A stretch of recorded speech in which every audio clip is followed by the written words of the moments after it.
तमिलनाडु के तंजावुर में रथ यात्रा के दौरान 11 की मौत, 15 घायल। सीएम एम स्टालिन ने हादसे पर जताया दुख। प्रधानमंत्री नरेंद्र मोदी राज्यों के मुख्यमंत्रियों की लेंगे बैठक, तेजी से बढ़ रहे कोरोना की स्थिति की करेंगे समीक्षा। बैठक में गृह मंत्री अमित शाह भी रहेंगे मौजूद।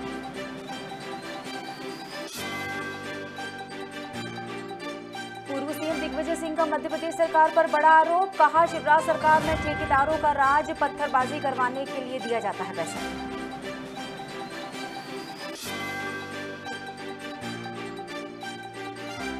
मध्य प्रदेश सिविल जज क्लास 2 परीक्षा के परिणाम घोषित, राजगढ़ की नुपुर तिवारी बनी जिले की पहली महिला सिविल जज, बेटी की कामयाबी से परिवार में खुशी की लहर।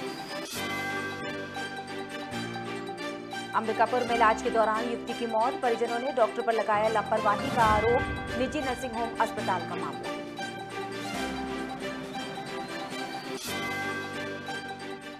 नमस्कार, आप देख रहे हैं खबर भारत। मैं हूं आपके साथ क्रांति प्रिया। बढ़ते हैं खबरों की तरफ। तमिलनाडु के तंजावुर जिले के एक मंदिर में रथ यात्रा के दौरान बड़ा हादसा हो गया। यहां बिजली के तार की चपेट में आने से करीब 11 लोगों की मौत हो चुकी है, जबकि 15 लोग घायल बताए जा रहे हैं। मृतकों में 2 बच्चे भी शामिल हैं। वहीं घायलों को इलाज के लिए अस्पताल में भर्ती कराया गया है। हादसे पर राज्य के सीएम एम स्टालिन ने दुख जताया है। सीएम ने मृतकों के परिजनों को 5 लाख की सहायता राशि देने का ऐलान किया। एक बार फिर भारत में कोरोना वायरस के मामले तेजी से बढ़ रहे हैं। इसी के मद्देनजर आज प्रधानमंत्री नरेंद्र मोदी राज्यों के मुख्यमंत्रियों के साथ बैठक करेंगे। इस बैठक में पीएम मोदी देश भर में कोरोना की स्थिति की समीक्षा करेंगे। बता दें कि पीएम मोदी वीडियो कॉन्फ्रेंसिंग के जरिए बैठक लेंगे। बैठक में गृह मंत्री अमित शाह, स्वास्थ्य मंत्री मनसुख मांडविया समेत मंत्रालय के वरिष्ठ अधिकारी मौजूद रहेंगे। नीमच जिले में पूर्व मुख्यमंत्री और कांग्रेस के वरिष्ठ नेता दिग्विजय सिंह ने सांप्रदायिक हिंसा की घटनाओं पर चौंकाने वाला बयान दिया है। उन्होंने कहा, ऐसी जानकारियां मिली हैं उन्हें कि गरीब मुस्लिम युवकों को पैसे देकर पत्थर फेंकवाए जाते हैं। हालांकि उन्होंने ये भी कहा है कि इसकी सत्यता की जांच की जा रही है। इस दौरान दिग्विजय सिंह ने ये भी बात कही कि अब बीजेपी और प्रदेश सरकार केवल ठेकेदारों की हो गई। बता दें कि दिग्विजय सिंह ने जिले के मोड़ी माता गांव में सुबह प्रभात फेरी निकाली। इसके बाद विभिन्न गांव में कार्यकर्ताओं के अलावा किसान और श्रमिकों से संवाद भी किया। कि ये ध्यान बांट रहे हैं लोगों का, हिंदू मुसलमानों के बीच में लड़ाई कराकर। मेरे पास ऐसी शिकायतें आ रही, मैंने उसकी जांच नहीं की है, कि कुछ गरीब मुसलमान लड़कों को पैसा देकर खुद ही पत्थर फेंकवाते हैं भाजपा के लोग। ये मेरे पास फैक्ट्स नहीं आए हैं, मैं उसको चेक कर रहा हूँ, मैं इसलिए आरोप नहीं लगा रहा हूँ, लेकिन जो जानकारी आ रही बता रहा हूँ आपको, इसको मैं चेकअप करूंगा, उसकी बात करूंगा। रेत ठेकेदार और दुनिया भर के ठेकेदार, हम लोगों ने गांधी सागर डैम मछुआरों को दिया, सहकारी समिति बना के उनका खत्म कर दिया लीज, और ठेकेदार आ गए। तो ये ठेकेदारों की सरकार जो है, वही ठेकेदारों की पार्टी है भाजपा। दिग्विजय सिंह ने एक बार फिर से बयान दिया है। हालांकि बयानबाजी का दौर लगातार चल रहा है। अब खरगोन हिंसा ने बिल्कुल ही राजनीतिक मोड़ ले लिया, जिस पर हम चर्चा करते हैं। हमारे साथ जुड़ चुके हैं खबर भारत के सीनियर रिपोर्टर प्रदीप तलरेजा। प्रदीप, जिस तरह से दिग्विजय सिंह की लगातार जो बातें सामने आ रही हैं, बीच में एफआईआर की बात भी हुई थी उन पर, लेकिन अभी भी इस तरह की बयानबाजी। देखिए, बिल्कुल जिस प्रकार से कल नीमच में ये गए थे और वहां पर उन्होंने कई जो कार्यक्रम थे वहां पर सम्मिलित हुए। साथ साथ उन्होंने जो है सरकार पर बड़े हमले भी कल उन्होंने बोले हैं, जिसमें ये भी कहा कि जो पत्थर फेंकने का काम करवाते हैं वो भारतीय जनता पार्टी के लोग करवाते हैं। ये एक बड़ा आरोप जो था उन्होंने कल सरकार पे लगाया। देखिए, जहां ये आरोप लगा उसके बाद उन्होंने ये साफ तौर पे कहा कि इस बात की मेरे पास जानकारी आ रही है, लेकिन इसके प्रमाणित तथ्य जो है अभी उनके पास उपलब्ध नहीं है। देखिए, जिस प्रकार से दिग्विजय सिंह ने इस बात को कहा है कि ये पत्थर फेंकने की जो बात है वो जरूर करवाई जा रही है, लेकिन इसका जो आधिकारिक प्रमाण जो उनके पास, जो हमेशा वो कहते हैं कि मेरे पास इस चीज का प्रमाण है, ये हमने दिग्विजय सिंह के मुख से कई बार सुना है इस चीज को, लेकिन उसमें जिस तरीके से उन्होंने कहा है कि मेरे पास अभी इसके पुख्ता प्रमाण नहीं है। देखिए, इस बयान आने के बाद से लगातार जो स्थितियां हैं, जो राजनीतिक हलचल है, वो काफी बढ़ गई है। देखिए, गृह मंत्री नरोत्तम मिश्रा तक उन पर तुष्टीकरण की राजनीति का भी आरोप लगा चुके हैं। ये कई पहला मामला नहीं है कि इस प्रकार के आरोप जो है वो दिग्विजय सिंह पर लग रहे हैं। बिल्कुल, जिस तरह से उन्होंने ये बात भी कही कि गरीब मुस्लिम युवकों को पैसे देकर पत्थर फेंकवाए जाते हैं, इसका मतलब ये कि एक वर्ग को वो सपोर्ट कर रहे हैं, वहीं बीजेपी सरकार के शायद विरोध के ही सुर हैं ये जो गूंज रहे हैं अभी भी लगातार। देखिए, जिस प्रकार से ये बयान आया है कि जिसमें पत्थर फेंकने की पत्थर फेंकवाने को लेकर के जो मुस्लिम वर्ग के लोग हैं उनको पैसा देकर ये करवाया जा रहा है, ये एक सवाल के जवाब में उन्होंने कहा था। लेकिन उन्होंने ये भी कहा है कि इसका कोई प्रमाण नहीं आया है। देखिए, जिस प्रकार से राजनीति चल रही है प्रदेश के अंदर, हमने देखा खरगोन हिंसा के बाद कहीं ना कहीं जो चीजें थी, जो अब सांप्रदायिक जो माहौल है वो बिगड़ना नहीं चाहिए, उसको लेकर लगातार के प्रयास किए जा रहे हैं। लेकिन कई ऐसी चीजें हैं जिसको लेकर सरकार लगातार कोशिश ये कर रही है कि इस प्रकार की स्थितियां जो है प्रदेश में फिर से न दोहराई जाए। लेकिन जिस प्रकार से दिग्विजय सिंह के बयान आ रहे हैं और लगातार बयानों पे कहीं ना कहीं सवाल जो है वो भारतीय जनता पार्टी के जो नेता हैं, चाहे वो रामेश्वर शर्मा हो, चाहे नरेंद्र प्रद्युम्न सिंह तोमर हो, ऐसे कई तमाम जो नेता हैं, चाहे गृह मंत्री नरोत्तम मिश्रा हो, लगभग ये जो है वो इस चीज को उठाते हैं कि इस प्रकार के परिवेश में जो ये बातें हो रही कहीं ना कहीं उचित नहीं है। बिल्कुल, एक सवाल जरूर आपसे करना चाहूंगी कि उन्होंने कई गांवों में जाकर कार्यकर्ताओं के अलावा मतलब कार्यकर्ताओं के साथ में किसानों और श्रमिकों से जो संवाद किया, इसके पीछे कुछ खास वजह सामने आई हो?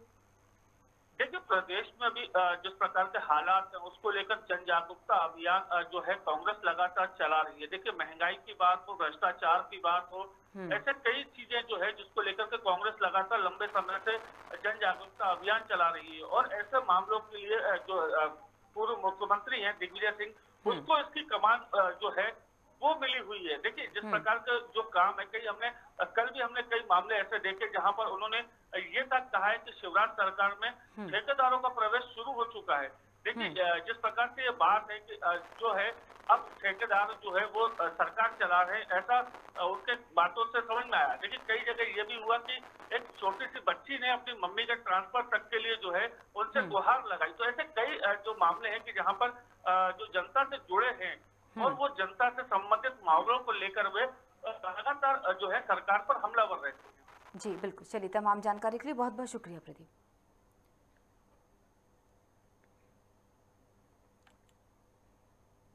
मध्य प्रदेश सिविल जज क्लास 2 परीक्षा के परिणाम घोषित कर दिए गए हैं। चयनित अभ्यर्थी अपना नाम हाईकोर्ट मध्य प्रदेश की अधिकृत वेबसाइट पर देख सकते हैं। बता दें कि राजगढ़ जिले के पचोर निवासी ब्रिजेश तिवारी की बेटी नुपुर तिवारी का चयन सिविल जज के लिए हुआ है। नुपुर तिवारी राजगढ़ जिले की पहली महिला सिविल जज होंगी। वहीं बेटी की कामयाबी से पूरे परिवार में खुशी की लहर है।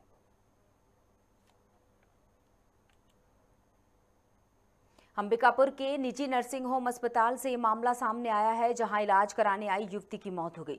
दरअसल परिजनों का आरोप है कि युवती का गर्भपात सही तरीके से नहीं किया गया, जिससे लगातार तबीयत बिगड़ने से डॉक्टर ने दोबारा गर्भपात करने को कहा। इससे डॉक्टर की लापरवाही से युवती की मौत हो गई। वहीं मौत के बाद परिजनों ने अस्पताल परिसर में घंटों हंगामा किया। साथ ही कलेक्टर के नाम एसडीएम को ज्ञापन भी सौंपा है। फिलहाल युवती के शव को मेडिकल कॉलेज अस्पताल ले जाया गया है। एक्चुअल में एक पेशेंट का यहाँ डेथ हो गया परिडा हॉस्पिटल में, और उनके परिजन लापरवाही का आरोप लगा रहे हैं ट्रीटिंग डॉक्टर के ऊपर। और इस संबंध में उनके द्वारा मुझे एक कलेक्टर साहब को संबोधित एक ज्ञापन भी दिया गया है, जिसमें उनके द्वारा मांग की गई है कि डॉक्टरों की टीम के द्वारा पीएम किया जाए एवं इसकी जांच की जाए। वहाँ पर एक महिला जो है वो एडमिट हुई थी, जिनका ऑपरेशन हुआ था और उनकी डेथ हो गई, जिसके कारण से उनके परिजन जो हैं वो इस बात की मांग कर रहे थे कि इसमें जो डॉक्टर के खिलाफ कार्रवाई हो। उनको बताया गया है कि इसमें पीएम उपरांत जो भी जांच की जाएगी, जांच के पश्चात जो भी निष्कर्ष आएंगे उसके अनुरूप कार्रवाई की जाएगी। मध्य प्रदेश के पूर्व सीएम दिग्विजय सिंह के पैसे देकर पत्थर फेंकवाने वाले बयान पर चिकित्सा शिक्षा मंत्री विश्वास सारंग ने पलटवार किया। उन्होंने कहा कि दिग्विजय सिंह की अक्ल पर पत्थर पड़ गए हैं। हर दिन अनर्गल बातें करके समाज में मतभेद पैदा करने की कोशिश करते हैं। साथ ही उन्होंने कहा कि बिना तथ्यों के किसी पर आरोप नहीं लगाना चाहिए।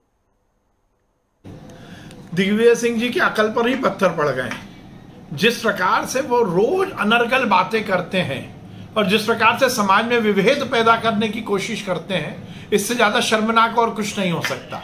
मुझे आश्चर्य है कि इतना सीनियर लीडर जो 2 बार एक सूबे का मुख्यमंत्री रहा हो, राज्यसभा का सदस्य हो और एक बड़ी राष्ट्रीय पार्टी का महासचिव रहा हो, वो इस तरह से धर्म को धर्म से लड़ाने की बात करता है। और इसका मतलब यह है कि उनका कहने का तात्पर्य है कि मुसलमान बिकाऊ है। वो ये एलिगेशन मुसलमानों पर लगा रहे हैं। मुझे आश्चर्य होता, पर यह बात भी सही है कि उन्होंने बोला, पर उनके उसके बाद सफाई भी दी कि मैं आरोप नहीं लगा रहा। इसका मतलब एक ही FIR से दिग्विजय सिंह की लाइन और लेंथ ठीक हो गई है। वो डर गए, भयभीत हो गए। मीडिया की सुर्खियों में बने रहने के लिए बिना तथ्य के आरोप लगाते हैं। भारतीय जनता पार्टी इस समाज को जोड़ने वाली पार्टी है। भारतीय जनता पार्टी इस तरह की हरकतें नहीं करती। दंगा करना और कराना ये कांग्रेसियों का काम है और इसीलिए वो इस तरह की बातें करते हैं। सर, अभी वो दिल्ली भिंड के मालनपुर में चलती बस में भीषण आग लग गई। जहां बस धू धू कर जलने लगी, वहीं बस रोककर आनन फानन में सवारियों को उतारा गया।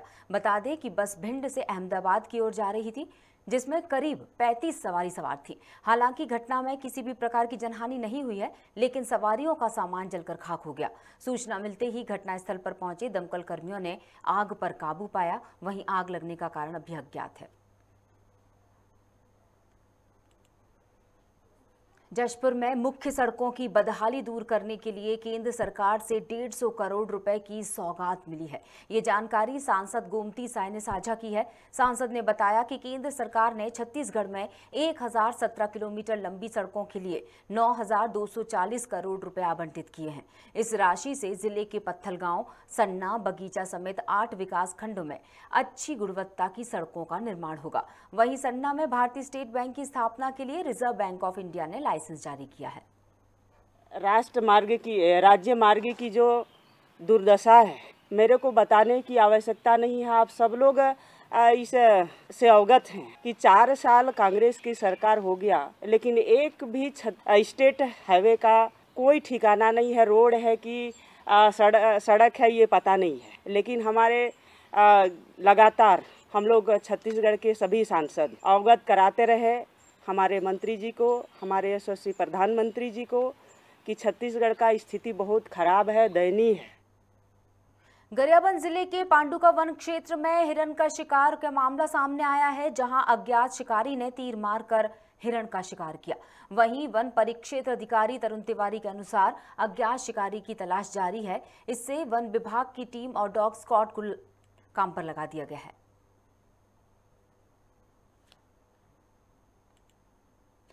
खबर इंदौर से है, जहां देपालपुर की रहने वाली नीरजा गोस्वामी ने कलेक्टर की जनसुनवाई में इंसाफ की गुहार लगाई है। पीड़िता ने बताया, पति की मौत के बाद सास ससुर ने मकान पर कब्जा कर लिया, जिसके बाद पीड़िता ने इसकी शिकायत थाने में की, लेकिन उसे न्याय नहीं मिला। वहीं जनसुनवाई अधिकारी राजेश राठौर ने संबंधित अधिकारियों को निर्देश दिए हैं और पूरे मामले की जांच कर पीड़िता को उचित न्याय देने की बात कही है। आज आपका शिकायत मैं ये शिकायत लेके आई हूँ सर कि आज मेरे पति एक्सपायर हो गए। मैं सास ससुर को हिस्सा नहीं दे रहे। मैं छोटे छोटे बच्चे उनको खा लेंगे। जो आज मेरे पति ने सुन के खून पसीने से मकान बनाया, वो मकान बेच रहे। आज सास ससुर इसमें उनके साथ 2-3 बार हादसा हुआ, किसी ने परिवार वालों ने कुछ नहीं बोला। आज वो चले गए तो परिवार वाले 24 घंटे उसी घर में धरना दे के बैठे।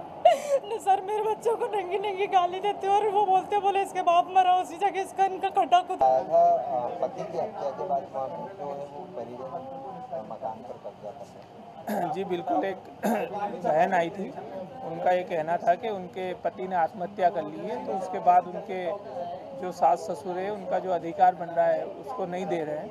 तो मैंने SDM को फ़ोन कर दिया, उनको SDM के पास भेज दिया। जो भी वैधानिक कार्रवाई इस प्रकरण में होगी। इंदौर की MG रोड थाना पुलिस ने कांग्रेस विधायक के बेटे को गिरफ्तार किया है। जानकारी के मुताबिक कूट रचे दस्तावेज के मामले में इंदौर DCP ने इनाम की राशि बढ़ाकर 5,000 रुपए कर दी थी। आपको बता दें कि करण मुरवाल पर युवती ने दुष्कर्म का मामला दर्ज करवाया था, जिसके बाद आरोपी ने शासकीय अस्पताल से फर्जी चिकित्सीय प्रमाण पत्र कोर्ट में पेश किए थे। इसके बाद कोर्ट में याचिका लगाई गई, जिस पर सेशन कोर्ट ने जांच के बाद आरोपी करण मुरवाल और डॉक्टर देवेंद्र स्वामी को दोषी माना था। इन दोनों के खिलाफ 420 का मामला दर्ज किया गया। गिरफ्तार हुआ कहाँ से हुआ क्या तक पूरा मामला जो गिरफ्तारी हुई? जी हाँ, आज हमारे यहाँ के पंजीबद्ध अपराध में बड़नगर के विधायक जी के पुत्र करण मोरवाल को आज हिरासत में लिया गया है और उनसे पूछताछ की जाकर आवश्यक वैधानिक त्रुटियाँ की गई हैं और उनको गिरफ्तार किया गया है और आज ही उनको माननीय न्यायालय पेश किया जाएगा। सर किस मामले में गिरफ्तार किया क्या था? ये पूर्व में एक पीड़िता ने महिला थाने में बलात्कार का अपराध पंजीबद्ध कराया था, तो उस दौरान ये फरार थे और उस दौरान इन्होंने कुछ मेडिकल दस्तावेज घटना के समय के कि मैं उस समय अस्पताल में भर्ती था, इन्होंने प्रस्तुत किए थे माननीय न्यायालय जो हमारा थाने का जुरिडिक्शन आता है। तो उसमें बाद में पाया गया कि ये कूटरचित दस्तावेज थे, तो उसमें हमारे थाने पर करण मोरवाल जी और जिन डॉक्टर ने ये सर्टिफिकेट बनाया था, डॉक्टर देवेंद्र स्वामी, तो उन दोनों को आरोपी बनाया था, जिसमें हाई कोर्ट में देवेंद्र स्वामी जी की अग्रिम बेल हो गई थी और इनकी नहीं हो पाई थी, तो जिनको आज हम लोगों ने हिरासत में लिया। डॉक्टर कहाँ थे तो सर? ये बड़नगर स्वास्थ्य केंद्र में कार्यरत थे उस समय, वर्तमान में सस्पेंड चल रहे हैं। प्रदेश पुलिस के डीजीपी सुधीर कुमार सक्सेना इंदौर पहुंचे, जहां उन्होंने पुलिस के वरिष्ठ अधिकारियों के साथ अपराधों को लेकर समीक्षा बैठक की। इसके साथ ही डीजीपी सुधीर कुमार सक्सेना ने पुलिस कंट्रोल रूम का निरीक्षण किया। इस दौरान डीजीपी ने महिला अपराधियों के खिलाफ कार्रवाई सहित अन्य अपराधों की समीक्षा की। आज एक विस्तृत बैठक मैंने ली, जिसमें commissioner of police, additional commissioner of police, सारे डिप्टी कमिश्नर्स ऑफ पुलिस और additional deputy commissioner of police शामिल थे। हमने अपराध, कानून व्यवस्था और अन्य सभी विषयों पर विस्तृत जानकारी ली और विस्तृत समीक्षा की। माननीय मुख्यमंत्री की जो प्राथमिकताएं हैं, माफिया के विरुद्ध कार्रवाई, महिला अपराधियों के विरुद्ध कार्रवाई, महिलाओं के विरुद्ध अपराध करने वालों के विरुद्ध कार्रवाई तथा अन्य सभी जो भी प्राथमिकताओं पर कार्रवाई हैं, पुलिस के पहलू हैं, उन सब की समीक्षा की गई। इंदौर पुलिस के सभी अधिकारी और कर्मचारी इन सभी प्राथमिकताओं के लिए बहुत मेहनत से काम कर रहे हैं। बहुत सारे नवाचार इंदौर पुलिस ने किए हैं और काफ़ी अच्छी सफलताएं भी अर्जित की हैं और हम प्रतिबद्ध हैं इस बात के लिए कि सभी अधिकारी और कर्मचारी जितनी भी पुलिस की प्राथमिकताएं हैं, जितने भी पहलू हैं, उन सब में और बेहतर कार्य करें और बेहतर पुलिसिंग करें। एक पारदर्शी, स्वच्छ और जनोन्मुखी पुलिस प्रशासन इंदौर की जनता को उपलब्ध हो सके, इसके लिए सभी प्रयासरत रहेंगे। कोरिया के चिरमिरी रेलवे स्टेशन से चलने वाली गाड़ियां जो कोरोना के समय से बंद पड़ी हैं, उनको दोबारा चालू करवाने को लेकर मनेंद्रगढ़ विधानसभा के विधायक डॉक्टर विनय जायसवाल ने रेल रोको आंदोलन के तहत समर्थकों के साथ नागपुर रेलवे स्टेशन पर बिलासपुर डीआरएम कार्यालय का घेराव किया। गौर करने वाली बात तो ये है कि बीते दिनों भी इसी मुद्दे को लेकर प्रदर्शन किया गया था। बावजूद इसके भारतीय रेल ने चिरमिरी से चलने वाली रेल सेवाओं को संचालित नहीं किया। इस बात को लेकर डॉक्टर विनय जायसवाल ने भाजपा के ऊपर गंभीर आरोप लगाए हैं। तो इस पर पूर्व विधायक श्याम बिहारी जायसवाल ने वर्तमान विधायक के आरोपों का खंडन करते हुए इसे विधायक की ओछी राजनीति बताया। और इस पर हम चर्चा करते हैं। हमारे साथ जुड़ चुके हैं पूर्व विधायक श्याम बिहारी जायसवाल। बहुत बहुत स्वागत है जायसवाल जी। जी बहुत बहुत धन्यवाद आप लोगों का। नमस्कार सर जी बिल्कुल। कितना सच है वर्तमान विधायक के इन आरोपों पर? अगर बात की जाए, वो कह रहे हैं कि शायद सोची समझी चाल, सोची समझी साजिश के तहत रेलगाड़ियों को दोबारा शुरू नहीं कर, इसमें क्या फायदा हो सकता है पार्टी का? देखिए, अब हमारे माननीय विधायक जी, अब उनकी सोच किस प्रकार की है, मैं तो उनकी सोच को ही सोच कर हतप्रभ हूँ। देखिए, कोई भी सरकार, जैसे अगर साधारण से किसी व्यक्ति के पास यदि कोई बोलेरो या स्कॉर्पियो है, कोई किराए में चलाता है, तो क्या उसको अपने गैरेज में खड़ा रखने में अच्छा लगता होगा या कोई मुनाफा है? भारत सरकार का जो भारतीय रेल है वो बहुत बड़ा इनकम का जरिया है और सुविधाओं का जरिया है। कोई सरकार क्यों नहीं चाहेगी कि रेल न चले? और उनका जो आरोप है कि भारतीय जनता पार्टी के लोग नहीं चलने देना चाहते, ये सरासर मिथ्या आरोप है उनका। और क्या उनसे मैं पूछना चाहता हूँ कि क्या भारतीय जनता पार्टी के लोग रेल में सफर नहीं करते? क्या हमारे जो मानसिकता के लोग हैं वो ट्रेन में नहीं चलते, केवल कांग्रेस के ही लोग चलते हैं? इस प्रकार का उनका सोच और आरोप है वो निराधार है। हाँ, ट्रेन आवश्यक है, क्षेत्र में ट्रेन चालू होना चाहिए। इसके लिए हमने हमारे प्रतिनिधि मंडल ने माननीय रेल मंत्री जी से मिला भी है दिल्ली जाकर, और हमारे जो वरिष्ठ नेतागण है प्रदेश के, उससे बातचीत करके जल्द ही इसको चालू कराने के लिए हम लोग भी प्रयासरत हैं। जी बिल्कुल, क्योंकि इसके पहले भी प्रदर्शन किया गया था, ये बात भी सामने आई थी। शायद यही नाराजगी होगी जो वो सीधे सीधे अब आरोप लगा रहे हैं। शायद पहले सहजता से बात रखने की कोशिश की गई होगी, क्योंकि जैसा कि आपने बताया है कि फायदा जनता का भी है, सभी का। जायसवाल जी के पास कोई मुद्दे नहीं है, उन्होंने 3.5 साल में कोई डेवलपमेंट कार्य नहीं किया। ये भी ऐसा कार्य नहीं किया जिसको कि वो बता सके कि मैंने 6 किया। अब अपनी नाकामी छुपाने के लिए, क्योंकि उनका स्थानीय जो इस लोकसभा क्षेत्र के सांसद है माननीय महंत मैडम जो हैं और कांग्रेस पार्टी से हैं, उनको उस विषय में बातचीत करना चाहिए, वहाँ जाके धरना देना चाहिए, बैठना चाहिए। अगर सरकार नहीं सुन रही है तो केंद्र में जहाँ से होता है। अब इसका जो विषय है, एक रेलवे प्रोजेक्ट चिंदगिरी से जो नागपुर को जोड़ने वाला, सारी ट्रेनें चिंदगिरी से जाती, बड़ा रेलवे स्टेशन बनना था। तो हमारे कार्यकाल में केंद्र का जो अंश है 50%, 241 करोड़ का प्रोजेक्ट का आधा केंद्र ने दिया है, और ये राज्य सरकार से आज तक नहीं ला पाए हैं। जो इसके पक्ष में उस काम को करती है, जहाँ लाइवलीहुड खुला था उसको बंद करा दिए, और ऐसे तमाम इस क्षेत्र का एक भी काम ये नहीं कर पाए हैं, और केवल अपनी नाकामी छुपाने के लिए अनर्गल जो है ये बयानबाजी करते रहते हैं। ठीक है, रेल सुविधाएं नहीं है, हम भी सहमत हैं इस दिशा में। हम तो सार्वजनिक बोले हैं कि आप बताइए कहाँ क्या करना है, कहाँ जाना है, हम लोग अपने स्तर से कर रहे हैं जी। और जायसवाल जी बिल्कुल ट्रेन नहीं चल रही तो लोकसभा में प्रश्न उठाएं, बात करें, धरना प्रदर्शन करें, वो उनकी नैतिक और मौलिक अधिकार भी है। हाँ, जायसवाल जी मुझे जायसवाल जी सुनिए ना, श्याम जी, एक सवाल ऐसा है जो आम जनता का सवाल है, मैं उसका प्रतिनिधित्व करते हुए आपसे ये सवाल रख रही हूँ। लोग सोचते हैं कि किसी भी व्यवस्था को बंद करना बहुत आसान होता है और उसमें कम समय लगता है, लेकिन उसी व्यवस्था को पुनः सुचारू रूप से चलाने में इतना समय क्यों लग जाता है? देखिए, ये तो कहना चाहिए कि प्रकृति का ही नियम है। जैसे मान लीजिए कोई घर है, उसको तोड़ने में मुश्किल से 1 घंटे लगेंगे, परंतु बनाने में उसको सालों लग जाते हैं। लेकिन ये ट्रेन जो बंद हुई थी शुरू में कोरोना का हवाला देकर, कोरोना काल में बंद हुआ था, वो निश्चित रूप से लोगों की जान बचाने से बड़ा काम कोई और नहीं हो सकता था। माननीय प्रधानमंत्री जी ने एक बड़ा कठोर कदम भी उठाए कि ट्रेनों के आवागमन को बंद करके जो सोशल डिस्टेंसिंग है उसके माध्यम से कोरोना को रोकने में सफल हुई। क्योंकि कोरोना कम हो गया, देश में लगभग 13,000 से ऊपर ट्रेनें बंद थी, धीरे धीरे सब चालू हो रहे हैं। हम लोग भी आशा कर सकते हैं जल्दी चालू होगा, और इस दिशा में भारतीय जनता पार्टी का प्रदेश नेतृत्व जो है केंद्रीय नेतृत्व से बातचीत कर रही है। मुझे ऐसा लगता है कि जितने भी ट्रेनें बंद हैं इसको जल्द ही हम लोग चालू कराने में सफल होंगे। चलिए, हालांकि मुझे एकदम सटीक जवाब तो नहीं मिल पाया है, लेकिन फिर भी मैं आपको यही धन्यवाद करना चाहूंगी। श्याम बिहारी जायसवाल जी हमारे साथ जुड़े थे, बहुत बहुत शुक्रिया।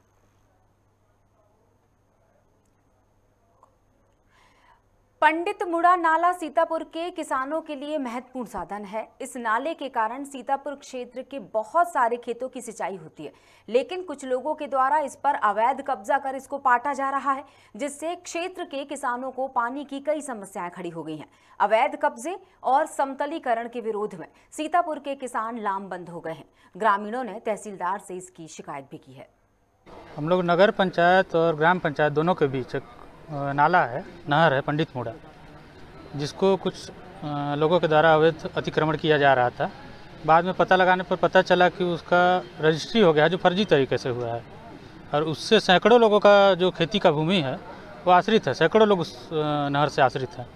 इसलिए ग्रामवासियों की सूचना पे हम लोग आज यहाँ पर ज्ञापन देने आए हैं तहसीलदार महोदय को। नगर पंचायत के अंदर में ये पंडित मुड़ा करके है नाला, जिसमें कि यहाँ के पब्लिकों द्वारा सुबह सुबह सूचना मिली कि कुछ लोग इसमें जो पंडित मुड़ा नाला है तो नाला को पाट कर उसमें कब्जा करने की कोशिश कर रहे हैं। तो इसकी जानकारी जैसे मिलते ही हम लोगों ने वहाँ पे गए, और जाने के बाद में जेसीबी वगैरह था जो काम कर रहा था वो सबको वहाँ से हटाए।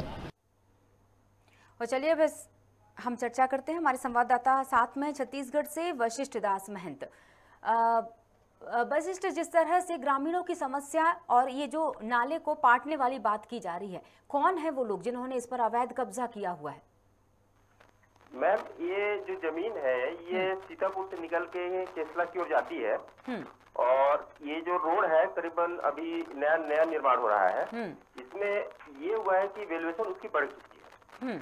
अब उस क्षेत्र पे जो लोग हैं जिनके जमीन है वो अपनी जमीनों को ऊंचे दामों पर बेच रहे हैं। ये मामला जो है सीतापुर से निकलते ही ये पंडित मुड़ा नाला का मामला है, जहाँ पे एक नाली है जो जलसरा खाद से होते हुए पूरे सीतापुर क्षेत्र को सिंचित करता है।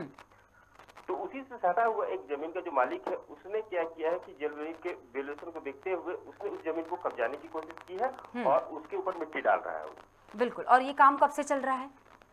ये अभी 2-4 दिन पहले ही चालू हुआ था। जैसे ही ग्रामीणों को इसके बारे में जानकारी हुई उनके द्वारा तत्काल इसकी सूचना जो है ग्राम पंचायत में दी गई और उसके बाद ये नगर पंचायत क्षेत्र में दी गई। और जैसे ही नगर पंचायत के जो हमारे अध्यक्ष है प्रेमदान कुजूर जी, उन्होंने इसके बारे में जानकारी एकत्र की और निष्कर्ष से निकल के आया कि जो जमीन है, जो नाला है, वो एक्चुअली में वो किसी व्यक्ति के नाम पे ना होकर वो नगर पंचायत के अंतर्गत आता है जी। तो इन्होंने क्या किया कि पूरे जो ग्रामीण हैं उनको और अपने जो पार्षदगण हैं उनको एकत्रित करके यानी महोदय के पास गए थे। बिल्कुल, यानी ये समझा जाए कि जब शिकायत, अब हालांकि कुछ दिनों की ही बात है और तहसीलदार को ज्ञापन दे दिया गया है, शिकायत कर दी गई है, तो इसका मतलब है कि अब काम को रोक दिया गया होगा। जी बिल्कुल, काम को रोक दिया गया है और जिस हिसाब से ग्रामीणों का मतलब दबाव है उस हिसाब से वहाँ पे काम पूरी तरह से ब्रेक कर दिया गया है। और शासन को ये इसके बारे में सूचना दे दी गई है और तब त्वरित इसके बारे में निराकरण करने के लिए उनको कहा गया है। चलिए, बहुत बहुत शुक्रिया हमसे जुड़ने के लिए और तमाम जानकारी साझा करने के लिए। और इस खबर के साथ ही बुलेटिन में फिलहाल इतना ही। बने रहिएगा खबर भारत के साथ। नमस्कार।